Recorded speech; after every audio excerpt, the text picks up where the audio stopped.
අද සද්ධර්ම දේශනාව සිදු කරන්නේ කැලණිය වේදල්දුව ශ්‍රී නාගරුක්කාරාම පුරාණ විහාරාධිකාරී රන්මුතුකල ජාතික භික්ෂු අධ්‍යාපන ආයතන මහපිරිවෙනේ නියෝජ්‍ය පරිවෙනාධිපති ශාස්ත්‍රපති රාජකීය පණ්ඩිත පූජ්‍ය දෙහිපේ චන්දවිමල ස්වාමීන් වහන්සේ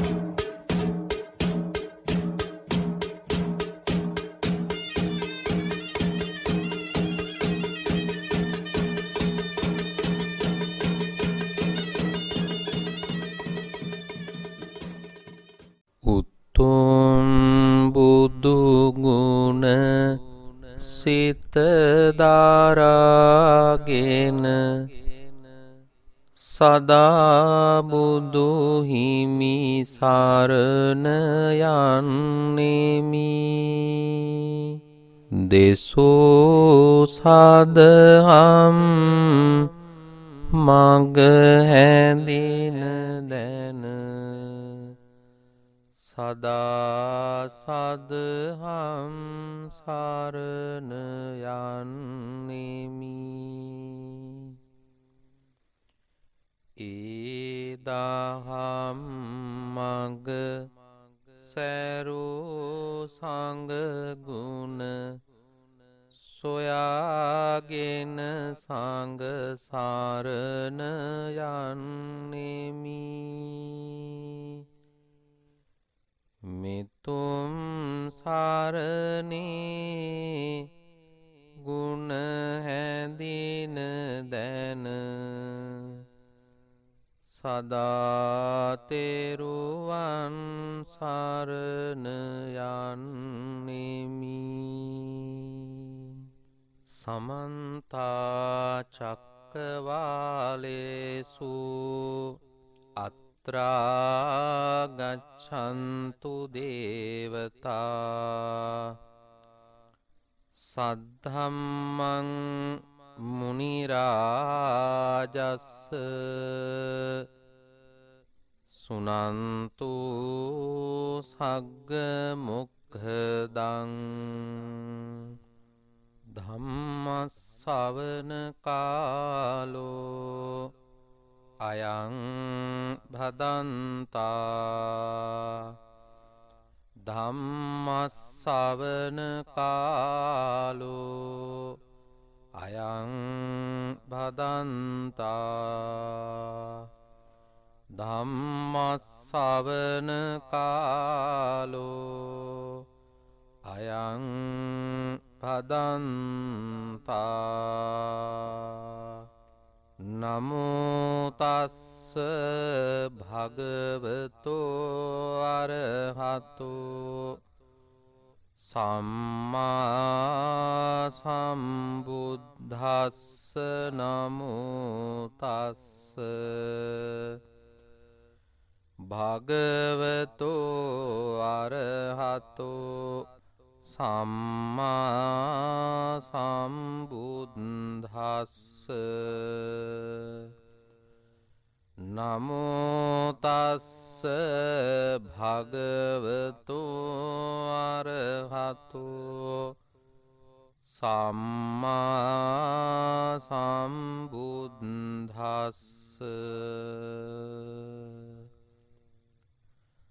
අසාරේ සාරමතිනෝ සාරේ චා සාරදස්සිනෝ තේ සාරං නාදි ගච්ඡන්ති මිච්ඡා සංකප්ප ගෝචරාති.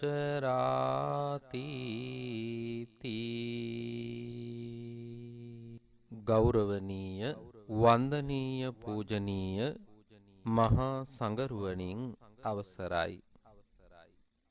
සදහැවත් වාසනාවන්ත කාරුණික පින්වත්නි, VFM ගුවන්විදුලිය ඔස්සේ අදත් ඔබ ඉරිදා දවසේ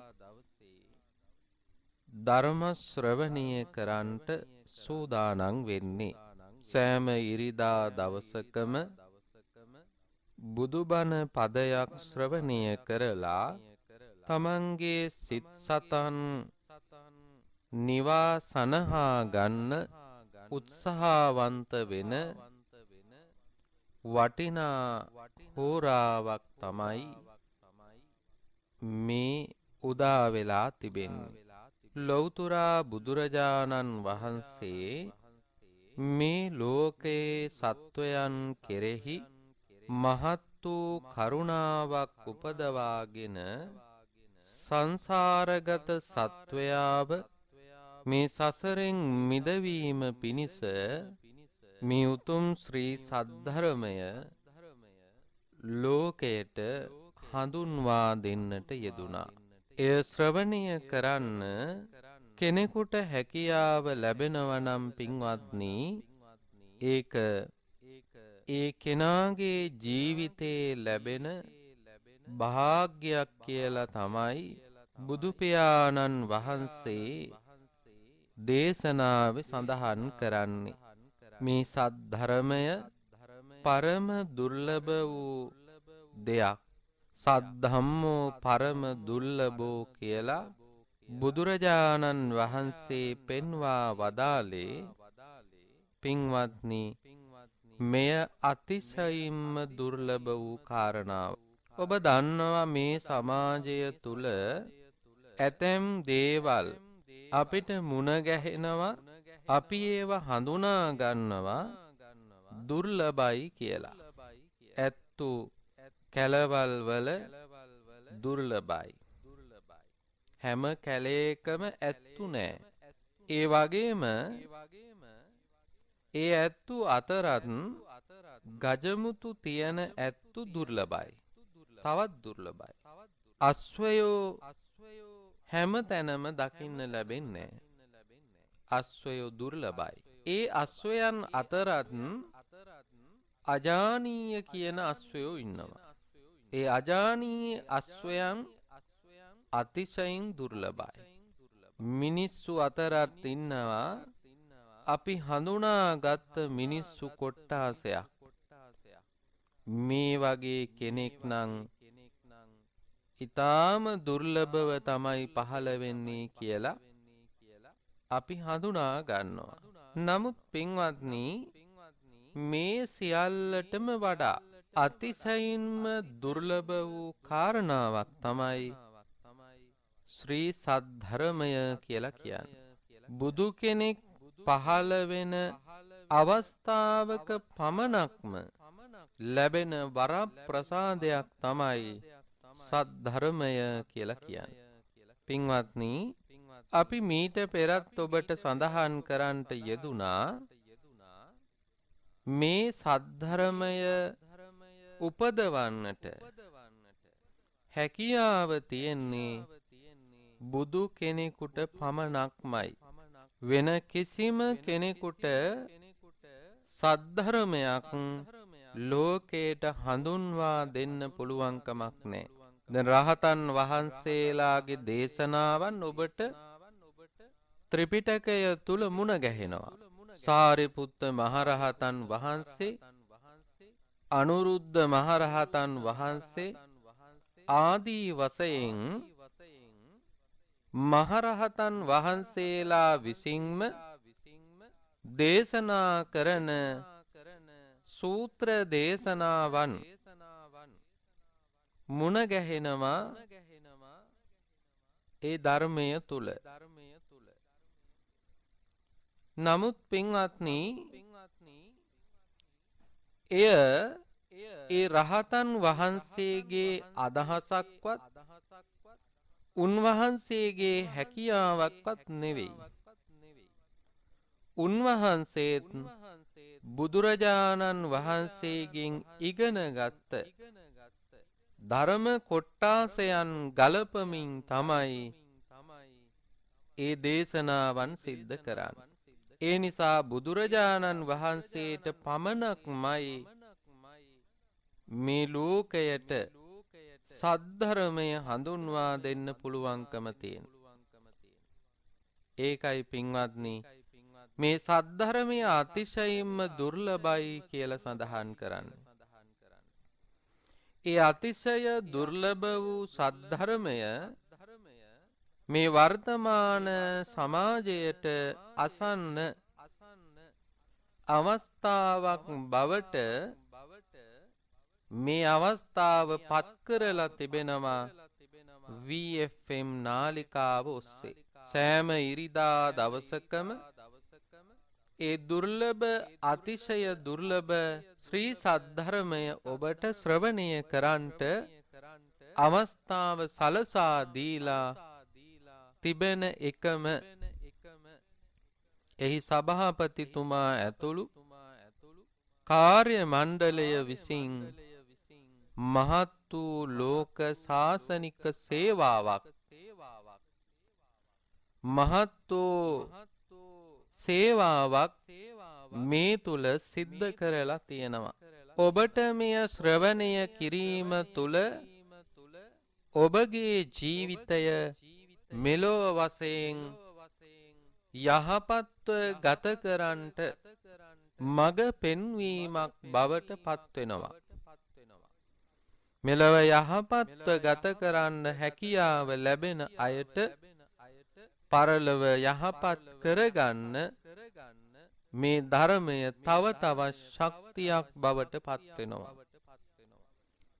අදත් ඔබට මේ දේශනාව දෙලොව යහපත පිණිසම හේතු වාසනා වේවා කියලා ප්‍රාර්ථනා කරනවා. පින්වත්නි, අපි සති කිහිපයක් මුළුල්ලේ දේශනාවන් කිහිපයක් සිද්ධ කළා. ඔබ මේ වෙනකොට ශ්‍රවණය කරලා නම් ඔබට පැහැදිලි වෙනවා අදත් අපේ මාතෘකාව මොකද්ද කියලා. අපි මේ දේශනා මාලාවක් විදියට සිද්ධ කරමින් එන්නේ මහා සුපින ජාතකය අරමුණු කරගෙන. මහා සුපින ජාතකයේ කොසල් රජතුමා විසින් දුටුව සිහින 16 සඳහන් වෙනවා. ඒ සිහින 16 බුදුරජාණන් වහන්සේ විසින් හඳුන්වා දීලා තියෙනවා අනාගතයට බලපවත්වන සිහිනයි කියලා. ඒ නිසා අපි ඒ සිහින පිළිබඳව දැන හඳුනා ගැනීම මේ සමාජයේ ජීවත් වීමටත් ප්‍රයෝජනවත් වෙන බව අපගේ වැටහීමයි. ඒ නිසා තමයි මේ මාතෘකාව අදත් අපි සිද්ධ කරන්නට කල්පනා කරන්නේ. මේ දක්වා අපි ඒ ඔස්සේ තමයි දේශනා මාලාව සිද්ධ කරන්නට යෙදුනේ. පින්වත්නි, කොසල් රජතුමා එකම රාත්‍රියක් තුල සිහින 16ක් දකිනවා. ඒ 16න් අපි දැන් සිහින 3ක් පිළිබඳව කතා කරලා තියෙනවා. අපට අද තිබෙන්නේ 4 වෙනි සිහිනය. 4 වෙනි සිහිනය තමයි කොසල් රජතුමා සඳහන් කරනවා භාග්‍යවතුන් වහන්සේ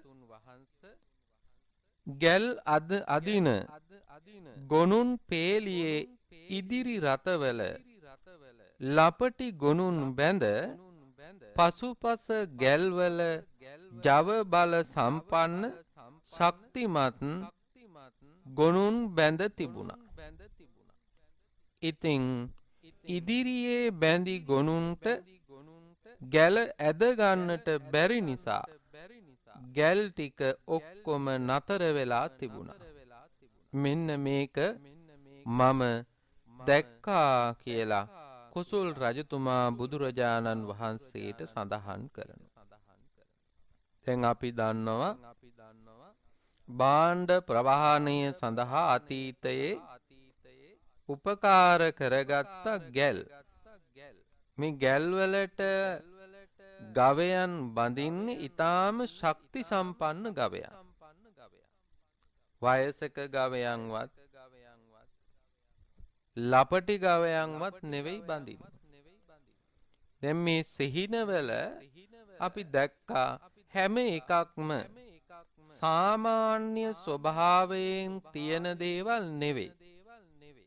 වෙනත් විකෘති ස්වභාවයන් තමයි හැම තැනම අපි දැක්කේ. මේකත් ඒ වගේ. ජව සම්පන්න ශක්ති සම්පන්න ගවයෝ බැඳලා තියෙනවා පිටිපස්සට. ඉදිරිපස ආරම්භයේ ගැලේ ඉන්නේ ලපටි ගවේ. ලපටි ගවයෙකුට මේ ගැල ඇදගන්න බැරුව ඒ ගැලේ තිබිච්ච සියල්ල නතර වෙනවා. ගැල් සියල්ලම නතර වෙනවා.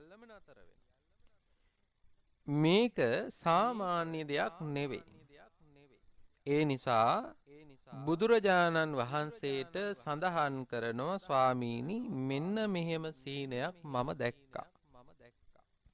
පින්වත්නි බුදුරජාණන් වහන්සේ කොසල් රජතුමාට සඳහන් කරනවා මහරජ මේ සිහිනයෙන් කියවෙන්නේ අනාගත පාලකයෝ අත්දැකීම් තිබෙන බුද්ධිමතුන්ට ඇමතිකම් නිලතල ආදිය නොදී ඔවුන්ට විරුද්ධව බාලයන්ට තනතුරු හා වගකීම් දීම නිසා පාලකයන් අවුල් කරගන්නා බවයි.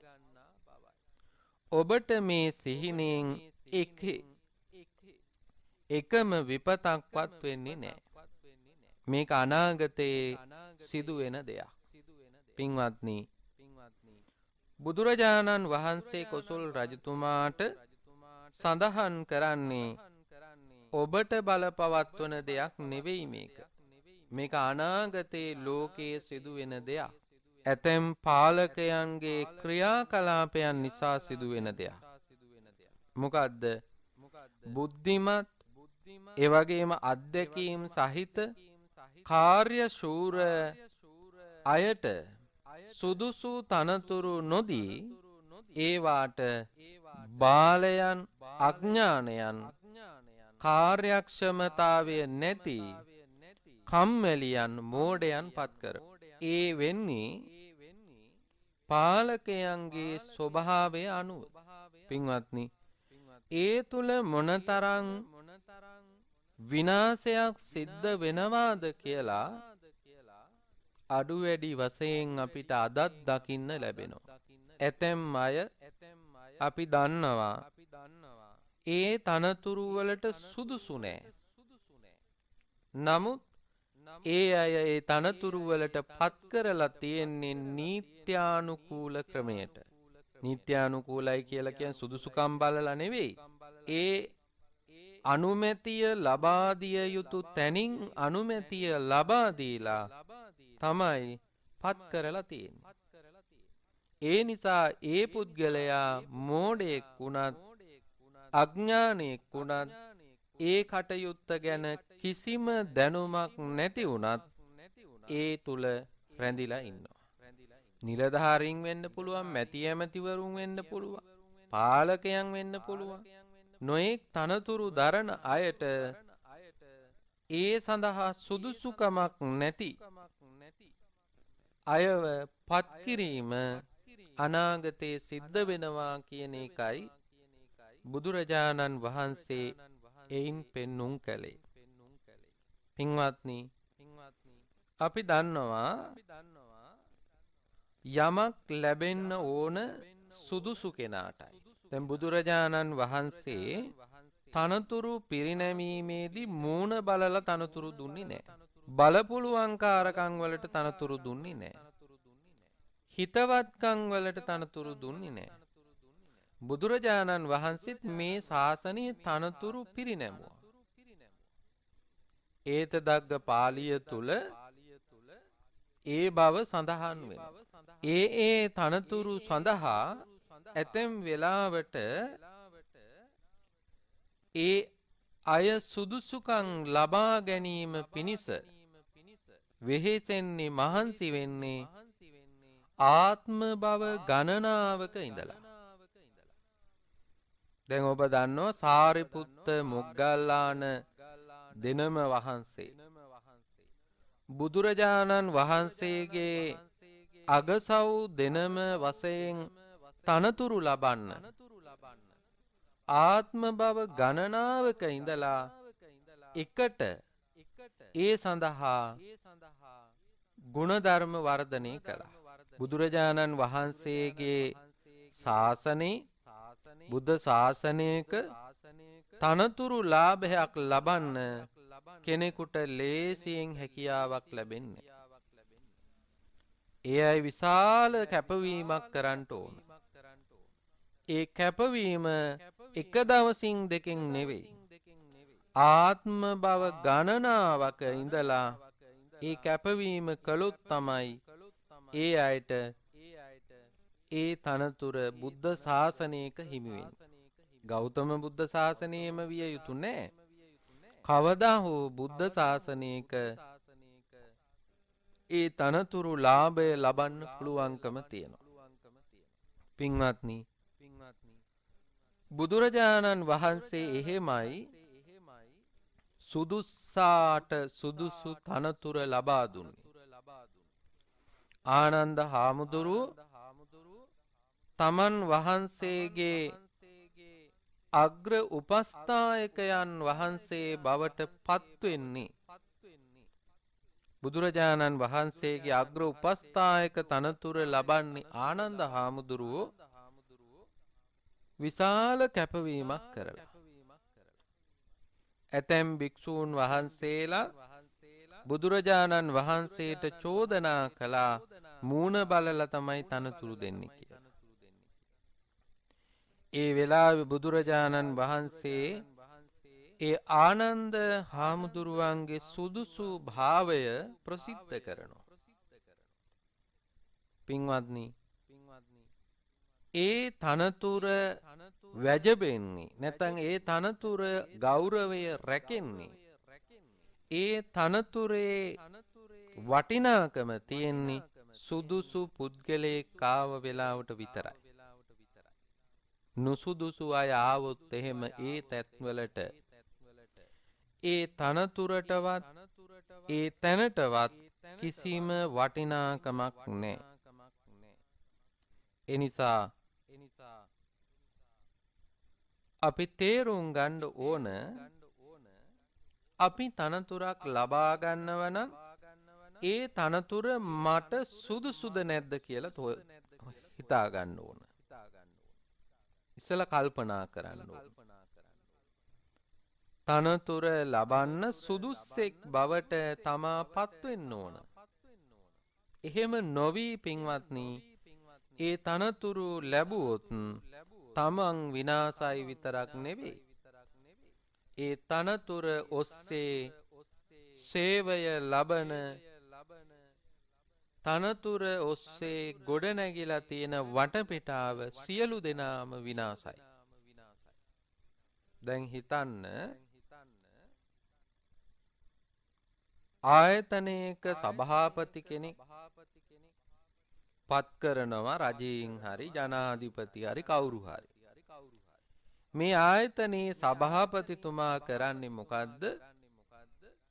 මේ ආයතනයට නුසුදුසු දේවල් සිද්ධ කරනවා වගේම නුසුදුසු පුද්ගලයන් ඒ තුලට ගේනවා. අපි හිතමු අත්‍යවශ්‍යම තත්වයක් කියලා. ලංකාවේ එවැනි ආයතන තියෙනවා. සංස්ථා තියෙනවා, දෙපාර්තමේන්තු තියෙනවා, අමාත්‍යාංශ තියෙනවා. ඒ අමාත්‍යාංශ වලින්, දෙපාර්තමේන්තු වලින්, සංස්ථා වලින් නිසි කාර්ය නිසි විදිහට සිද්ධ වෙන්න නම් එයට සුදුසු නායකයෙක් පත් වෙන්න ඕනේ තෙන්ට.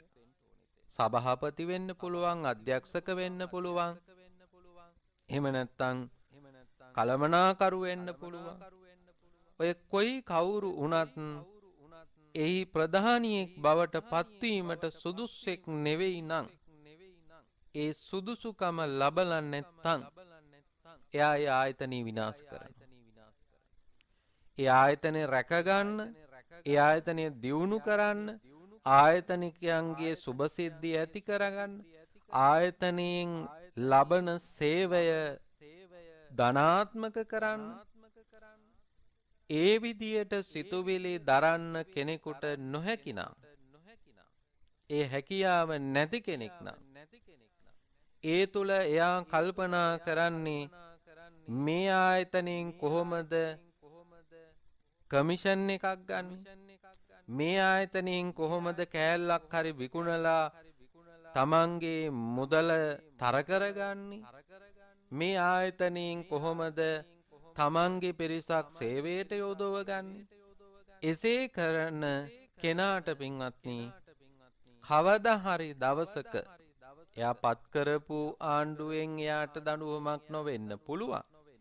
හැබැයි කවදා හරි දවසක එයාට දඬුවම් විඳින්න සිද්ධ වෙනවා. එයා දඬුවම් විඳිනකොටත් එයා ඒ වෙනකොටත් ඒ ආයතනයේ අහිමි වෙලා තියෙන්නත් පුළුවන්. රටේ සම්පතක් විදියට තියෙන ආයතනය අහිමි වෙලා තියෙන්නත් පුළුවන්. ඒ නිසා පාලකයන්ගේ වගකීමක් තමයි බුදුහාමුදුරුවෝ පෙන්වනවා පාලකයන්ටත් ප්‍රශ්න ඇති වෙන තත්වයක් උදා වෙනවා සුදුසු අයට සුදුසු තනතුරු නොදීමත් එක්ක. නුසුදුසු අය ඒ තනතුරු වලට පත් කිරීම තුළ පාලකයන්ටත් තමන්ගේ පාලන තන්ත්‍රයටත් රටටත් හානිකර ස්වභාවයක් තමයි උදා වෙන්නේ. ඒ නිසා බුදුරජාණන් වහන්සේ කොසල් රජතුමාට සඳහන් කරන්නේ පින්වත්නි මේ සිහිනය අනාගතයේ දවසක සිදුවෙන දෙයක්. දැන් ඔබ දන්නවා මේ සමාජයේ සිදුවෙන දේවල් එක්ක අපිට හිතෙනවා මේ කොසල් රජතුමාගේ සිහින යථාර්ථයක් වෙලාද කියලා. මේ කියන තත්වයන් අද සමාජය තුල ඉහවහා ගිහිල්ලා තියෙන්නේ. මේවා තමයි හරි දේ කියලා සමහර උදවිය හිතාගෙන ඉන්නවා. මේක තමයි නිවැරදිම දේ කියලා හිතාගෙන ඉන්න අය. ඒ නිසා පින්වත්නි බුදුරජාණන් වහන්සේ සඳහන් කරන්නේ නිවැරදිම දේ. ඒ නිවැරදි දේ තේරුම් ගන්න බැරි වුණොත් වැරදි දේ නිවැරදි කියලා තේරුම් ගත්තොත් ඒකෙන් ලැබෙන ප්‍රතිඵලය අයහපත් ප්‍රතිඵලයක්. අසාරේ සාර මතිනෝ සාරේචා සාර දස්සිනෝ තේ සාරං නාදි ගච්ඡanti මිච්ඡා සංකප්ප ගෝචරා. අසාර දේ තුල සාරයි කියලා හඳුනා ගන්නවා නම් කවුරු හෝ කෙනෙක් කුමන හෝ තරාතිරමක ඉන්න කෙනෙක් සාර වූ දෙය අසාර වූ දෙය සාරයි කියලා හඳුනාගෙන ක්‍රියා කරනවා නම් දැන් පාලකයන්ට උනත් වරදින්න පුළුවන්. ඒ වරදින්නේ මොකද? ඒ අය සරු දේවල් නෙවෙයි සරුයි කියලා හඳුනාගෙන ඉන්නේ. යහපත් දේවල් නෙවෙයි යහපත් කියලා හඳුනාගෙන තියෙනවා. විශේෂයෙන්ම දේශපාලඥයන් තුල සරු දේවල් ගොඩ නැගෙනවා ඊටාම කලාතුරකින් සිද්ධ වෙන්නේ. ඒ නිසානේ අර එක දේශපාලඥයෙක් ඇත්තටම දේශපාලඥයෙක් කියන්නත් බෑ. දේශපාලුවෙක් ජනතාවට ඔක්සිජන් කන්නද කියලා ඇහුවා. ඒ අවශ්‍යතාවය කියන එක පුංචි කාලේ අධ්‍යාපනය තුලින්වත් ලබාගෙන නැහැ. ඉගෙනගෙන නැහැ. ඒ වගේ ඇතැම් වෙලාවට මැති ඇමතිවරු ක්‍රියා කරනවා තමන්ගේ වාසිය තකාම රට වැසියාගේ රටේ සම්පත්වල කිසිම තැකීමක් නැතිව කටයුතු කරනවා. කොහෙන් හෝ මඩිය තර කර ගැනීම අරමුණු කරගෙනම ඒ වෙනුවෙන්ම කටයුතු කරන ස්වභාවයක් පේනවා.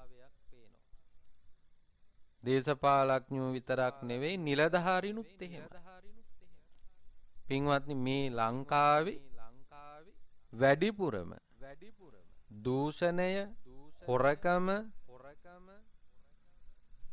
නොසුදුසු දේවල් සිද්ධ වෙන්නේ වැඩිපුරම දේශපාලඥයෝ නිසාම නෙවෙයි. නිලධාරීන් නිසා. ඇතැම් නිලධාරීන් ඒ තනතුරු වලට පත් කරන දේශපාලඥයන්ට සේවය කරන්නේ. ජනතාවට නෙවෙයි සේවය කරන්නේ.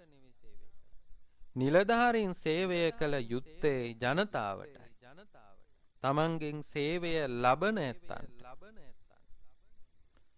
ඒ තනතුරු ලබනකොට සුදුසු කෙනාට නොලැබුණොත් ඒ తত্ত্বය තුල විනාශයක්මයි සිද්ධ වෙන්නේ. ඒ නිසා බුදුරජාණන් වහන්සේ සඳහන් කරන්නේ අසාර දේ තුල සාරයයි හැඟීම් ඇති කරගෙන කටයුතු කරනවා නම් එය මිත්‍යා දෘෂ්ටියක්. යහපත් දැකීමක් නෙවෙයි ඒ තුල තියෙන්නේ. ඒ තුල දියුණුවක් බලාපොරොත්තු වෙන්නත් බෑ. එය මිත්‍යා සංකල්පනාව. ඒ තුල ගොදුරු වෙන කෙනාට යහපතක් සිද්ධ වෙන්නේ නැහැ. බුදුරජාණන් වහන්සේ ඒ බව සඳහන් කරන්නට යෙදුණු ගාථාවක් තමයි අපි මාතෘකාව හැටියට සඳහන් කරන්නට යෙදුනේ. පින්වත්නි, අද අපි ඔබට පෙන්වා දෙන්නට යෙදුන මේ සිහින 16 අතර හතරවෙනි සිහිනය අද අඩු වැඩි වශයෙන් යථාර්ථයක් බවට පත් වෙලා තියෙන්නේ මෙන්න මේ කාරණාව නිසායි. යහපත් දේ කුමක්ද? අවශ්‍යතාවය කුමක්ද? මේ මොහොතට කළ යුත්තේ මොකද්ද කියන එක අවබෝධ කරගත්ත නැති සියලු දෙනාට අවසාන ප්‍රතිඵලය තමයි විනාශය. ඒ රටක් වශයෙන් වෙන්න පුළුවන්. ජාතියක් වශයෙන් වෙන්න පුළුවන්. කුමන හෝ ආකාරයකින් ඒ විනාශය සිද්ධ වෙන්න පුළුවන්. එනිසා පින්වත්නි, අපි ඒ තත්වයන් වලට සුදුස්සන් බවට පත් වී ඒ සුදුසුකම් අනුව ක්‍රියා කරන්නට උත්සාහවන්ත වෙන්න ඕන. සරුදේ සරු විදියට හඳුනා ගන්නට බුදුදහම අපිට පෞරුෂයක් ගොඩනගනවා. වැරදි දේ වැරදි කියලා බැහැර කරන්න හැකියාව තියෙන්න ඕන. සමහරක් උදවිය කියනවා මේක වැරදි තමයි. හැබැයි ඉතින් මේ තත්වයන් නිසා අපිට මේක අනුමත කරන්න වෙනවා කියලා. ඒ සමහරක් වෙලාවට පාර්ලිමේන්තුවේ එන අනපනත් සම්මත කිරීම තුලදී ඒ වගේ බොහෝ වෙලාවන් සිද්ධ වෙනවා. තමන්ගේ පක්ෂය නිසා, තමන්ගේ නායකයා නිසා වැරදි කියලා දන්නවා. නමුත් ඒ සාධකයන් නිසා ඒ වැරැද්දක් විදියට පිළිගන්නේ නැහැ. මිනිස්සු මුලාවට පත් වෙනවා. පින්වත්නි, ඒ තුල යහපත් දෙයක් නෙවෙයි ගොඩ නැගෙන්නේ කියන එක අපි තේරුම් ගන්න ඕනේ. ඒ තුල සිද්ධ වෙන්නේ මහ බරපතල හානියක්. ඇතැම් වෙලාවට පාර්ලිමේන්තුවේ තියෙනවා අනපනත් තුලින්ම මේ රටේ සම්පත් විකුණා දමන්න නීති හදනවා. බැලූ බැල්මට කෙනෙකුට පේනවා මේ වැරදි වැඩක්. හැබැයි ඒ වැරද්දක් විදියට පිළිගන්නේ නැත්තේ තමන්ගේ නායකයා නිසා, තමන්ගේ පක්ෂය නිසා. සමහර වෙලාවට අනුමත කරත් නැතත් මේක මේ විදියට සිද්ධ වෙනවයි කියලා හිතන නිසා. වැරද්දක් විදියට හඳුනාගෙන එයින් බැහැර වෙන්න, එය නොකර ඉන්න බුදුදහම අපට පෞරුෂයක් ගොඩනගනවා. ඒ නිසා පින්වත්නි, අපි මේ බුදුදහමෙන් පෝෂණය වෙන ජාතියක් විදියට අපිට කසේරුකාවක් තියෙනවා කියලා කියන්නේ මෙන්න මේ නිසයි.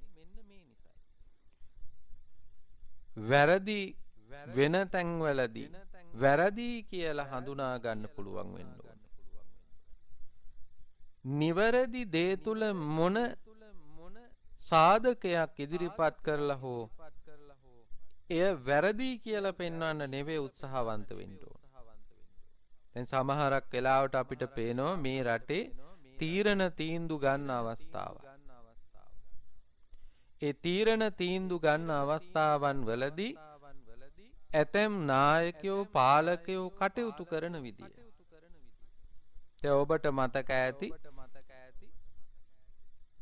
අපේ ගෞරවනීය මහානායක ස්වාමීන්ද්‍රයන් වහන්සේලා පවා මේ රටේ අද තියෙන අර්බුදයට නිවැරදි පාලන තන්ත්‍රය විදියට පෙන්වලා දෙන්නේ සියලු දෙනා එකතු වෙච්ච පාලන තන්ත්‍රයක්.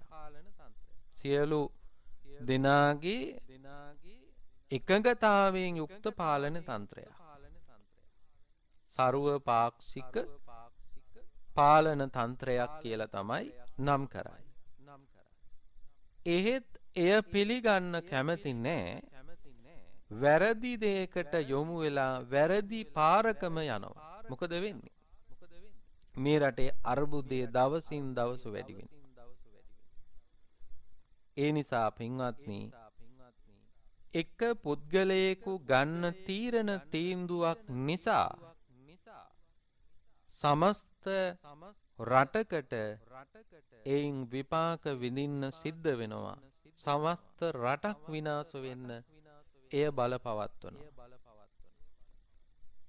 බුදුරජාණන් වහන්සේ පෙන්වුවේ සරුදේ යහපත් දේ කුමක්ද?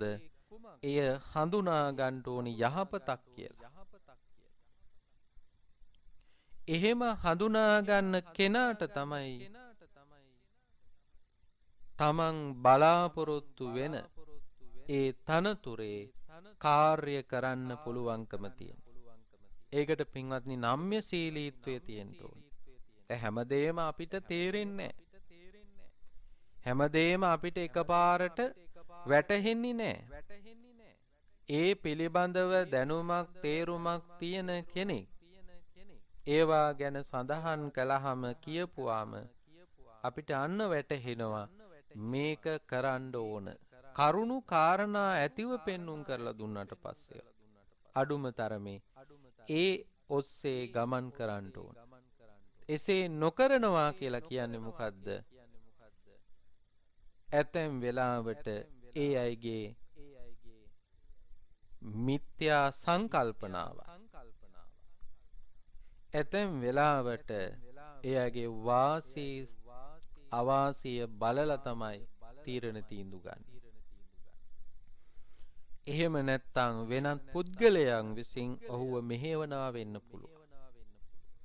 දැන් ඔය සමහරක් තනතුරු වලට තමන් පත් වෙන්නේ නැතුව තමන්ගේ යටතේ තව කෙනෙක්ව පත් කරලා එයාව මෙහෙවනවා තමන්ට ඕන විදිහට.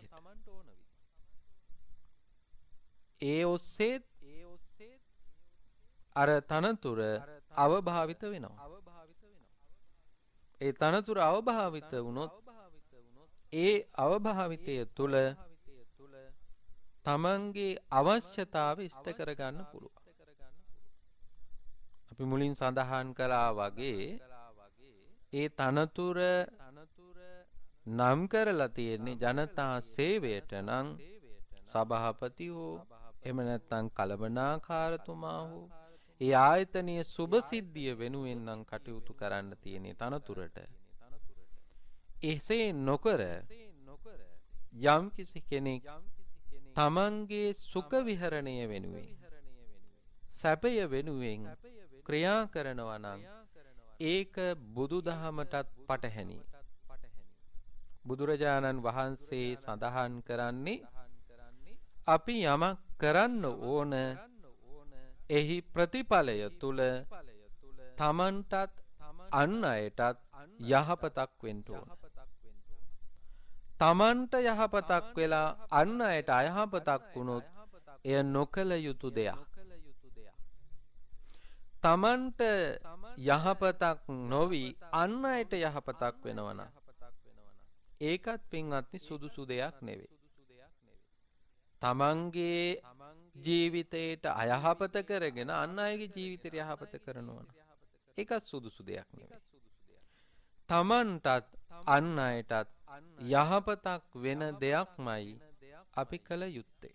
ඒ නිසා ඒ තුල ශික්ෂණය ලබන කෙනෙකුගෙන් තමාගේ දියුණුව ලබන්න පුළුවන්කම තියනවා වගේම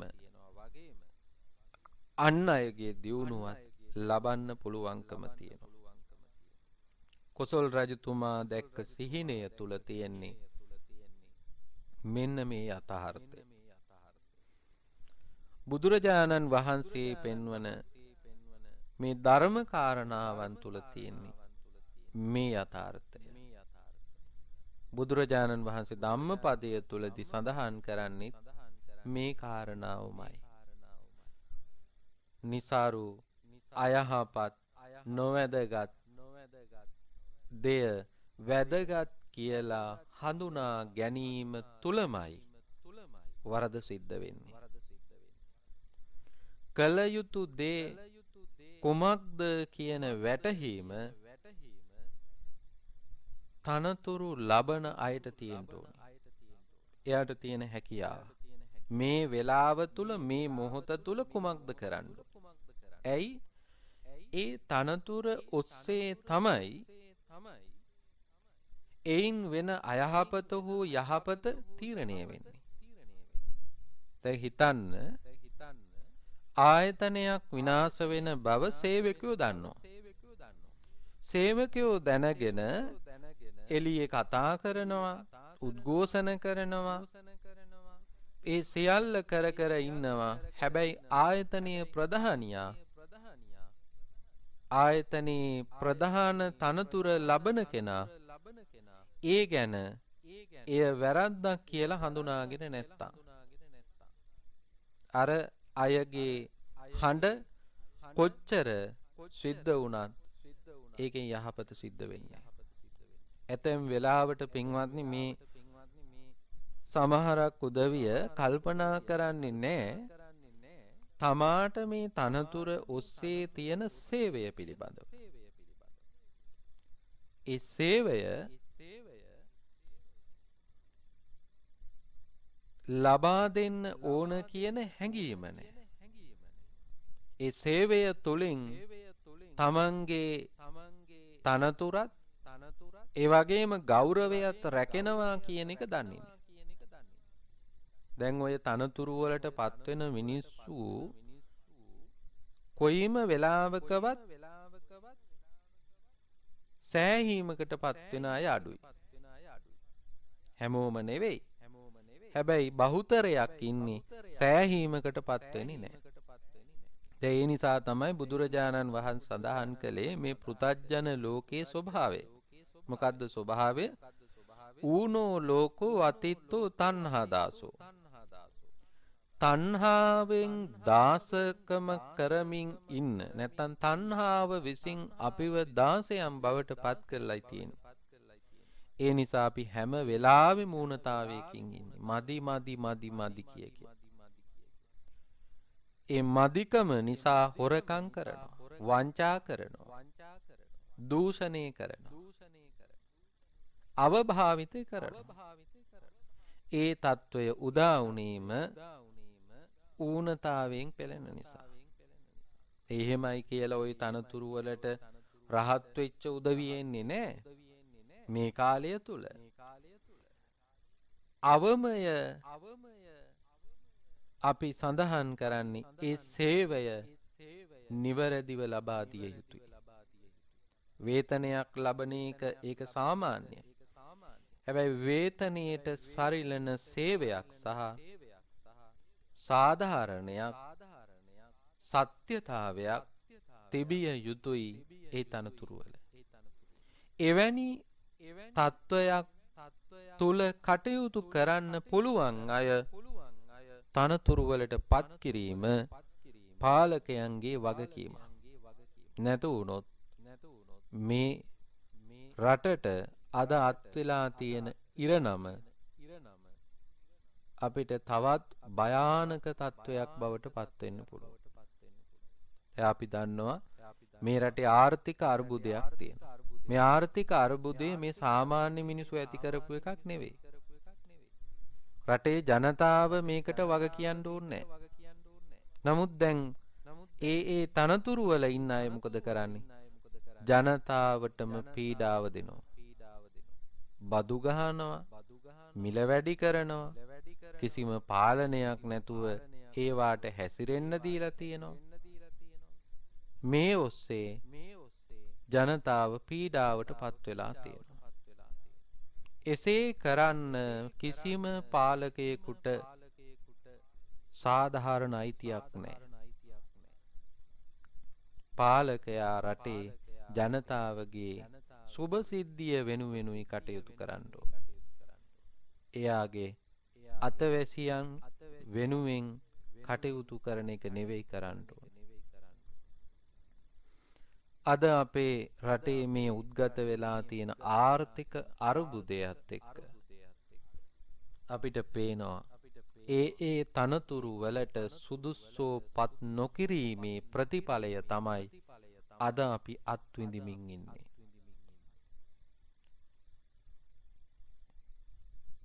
ඒක එදා කොසල් රජතුමා සිහිනෙන් දැක්කා. ගැලේ ආරම්භක ගවයන්, ලපටි ගවයන්. ඒ අයට අත්දැකීමක් නැහැ. ඒ අයට හැකියාවක් නැහැ, ශක්තියක් නැහැ. මේ ගැල් ඇදගෙන යන්න. පිටිපස්සෙන් ඉන්නේ බල සම්පන්න, ජව සම්පන්න ගවයෝ. ඒ වගේ තමයි පාලකයන් විසින්, අඥාන පාලකයන් විසින් රටේ තනතුරු වලට, ඇමතිකම් වලට, සභාපතිකම් වලට, සංස්ථා ප්‍රධානීන් විදියට ආදී වශයෙන් තනතුරු පිරිනමන්නේ සුදුස්සන්ට නෙවෙයි, නුසුදුස්සන්ට. ඒ සඳහා දැනුමක් නැති, ඒ සඳහා හැකියාවක් නැති, ඒ සඳහා කාර්යක්ෂමතාවයක් නැති අයට තමයි තනතුරු පත් කරන්නේ. ඒ අය දේශපාලනික වශයෙන් වෙන්න පුළුවන්. පෞද්ගලික වශයෙන් වෙන්න පුළුවන්. ඒ තැන්වල තිබෙන සම්පත්තික තමන් යටතට ලබා ගැනීම සඳහා යොදන හේවායන් බවට පත්වෙන්න පුළුවන්. එසේ තනතුරු ලබා දීම තමන්ගේ විනාශය වගේම අන් අයගේ විනාශය, රටේ විනාශය, ජනතාවගේ විනාශය, ජාතියේ විනාශය කියන එක අපිට ඇස් පනා පිට අදත් දකින්න ලැබෙනවා. පින්වත්නි, බලන්න මේ බුදුරජාණන් වහන්සේ පෙන්වා වදාළ කොසල් රජතුමාගේ සිහින එකින් එක අපි තේරුම් ගන්නකොට, දැනගන්නකොට අපිට ගොඩාක් දේවල් මතකයට එනවා. ඒවා ඔස්සේ ඔබ ගැටෙන්නවත්, ඒ ඔස්සේ සටන් කරන්නවත් නෙවෙයි, අවබෝධයෙන් කටයුතු කරන්නයි ඕනි. ඔබ නිසි තැනදී තමයි එයට ප්‍රතිචාර ලබා දිය යුත්තේ. අද අපි මේ දේශනාව සිද්ධ කළේ කොසල් රජතුමාගේ සිහින 16න් 4 වෙනි සිහිනය අරමුණු කරගෙන. ඔබත් සරුදේ සරු විදියට හඳුනා ගන්න උත්සාහ කරන්න. નિසරුදේ નિසරුයි කියලා බැහැර කරන්න උත්සාහවන්ත වෙන්න. එතකොට ඔබට හැකියාව ලැබෙනවා යහපත් දෙයක්ම ලබන්න. નિසරුදේ සරු විදියටත්, සරුදේ નિසරු විදියටත් ලබා ගන්න කෙනාට ලැබෙන්නම ප්‍රතිඵලය අයහපත් වූ ප්‍රතිඵලයක්. එසේ නොවේ සරු දෙයක්ම ලබන්න ඔබට අපට මේ දේශනාව උපකාර වේවා කියලා ප්‍රාර්ථනා කරනවා. අදත් ඔබ ධර්ම ශ්‍රවණය කළා. ධර්ම ශ්‍රවණය කරලා පින් සිද්ධ කරගත්තා. VFN ගුවන් විදුලිය ඔස්සේ සද්ධර්ම දේශනාව ශ්‍රවණය කරලා ලක්වැසි ලෝවැසි සියලු දෙනාම රැස් කරගත් පුණ්‍ය ශක්තිය දෙවියෝ අනුමෝදන් වේවා, සතුටු වේවා. සතුටට පත්වන දෙවියෝ දිවයිසුරු වඩා වර්ධනය කරගෙන ආශිර්වාද කරත්වා. දෙවියන්ගේ ආශිර්වාදය තුලින්, රැකවරණය තුලින් සැමට යහපත සැලසේවා. નિසරුදෙයින් බැහැරව සරුදේ තුල කටයුතු කරන්ට දෙවියන්ගේ ආශිර්වාදය, ශක්තිය, රැකවරණ ශක්තිය සැලසේවා. දෙවියෝ නිවනින් සැනසෙත්වා කියලා ප්‍රාර්ථනා කරමු. මියගිය සැමටත් මේ පින් හේතු වේවා. ඔබ අප නමින් මිය පරලෝ යන්ට යෙදුන, රට නමින්, ජාතිය නමින් මිය පරලෝ යන්ට යෙදුන සියලු දෙනාටම මේ පින් හේතු වේවා. ඒ ඇත්තෝ නිවනින් සැනසෙත්වා කියලා සාදු. ධර්ම ශ්‍රවණය කළ ඔබටත් ධර්ම ශ්‍රවණය කරන්ට අවස්ථාව සැලසූ VFM කාර්ය මණ්ඩලයේ සියලු දෙනාටම, ලක්වැසි ලෝවැසි සියලු දෙනාටම මෙලව සැනසෙල්ල වේවා, පරලොව සැනසෙල්ල වේවා, දෙලව සැනසෙල්ල, කෙලවර උතුම් නිවන් සැනසෙල්ලම වේවා කියලා ප්‍රාර්ථනා කරමු. ආකාසට්ඨා ච බුම්මට්ඨා දේවානාගා මහිත්‍තිකා පුඤ්ඤන්තං අනුමෝදිත්වා චිරං රක්ඛන්තු ලෝක සාසනං චිරං රක්ඛන්තු දේශනං චිරං රක්ඛන්තු ත්වං සදා. අදත් අපි අපගේ දෙමව්පියන්ට මේ පින් අනුමෝදන් කරමු. අනුමෝදන් වේවා. දස මස මා කුසේ දරා බිහි කල මගේ අම්මේ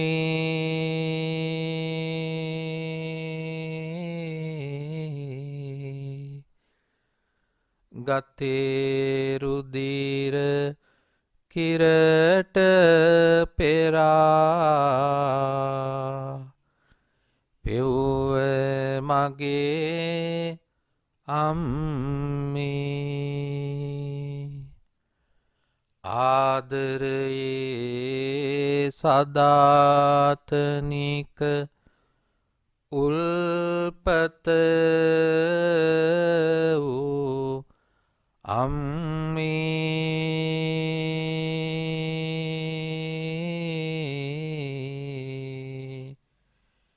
මේ පින්ගෙන කෙලෙස් නිවා සැනසේවා අම්මේ උපන්දිනී පටන් අපට මගේ පුතේ කියා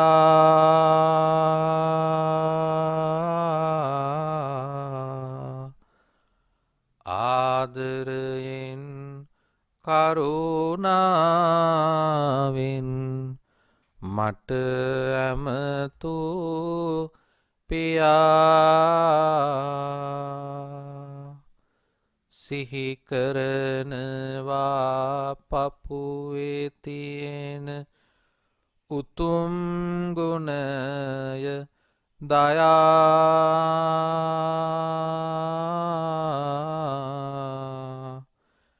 පින් දෙන්නම් පියාණනි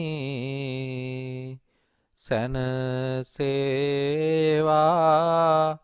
කියා දුකින් පෙළෙන සත් දුකින් මිදෙත්වා බියෙන් පෙළෙන සත් බිය නැති වෙත්වා සොයින් තැවෙන සත් සොම්නස් වෙත්වා නිතින් මේ හැම සත් සුවපත් වෙත්වා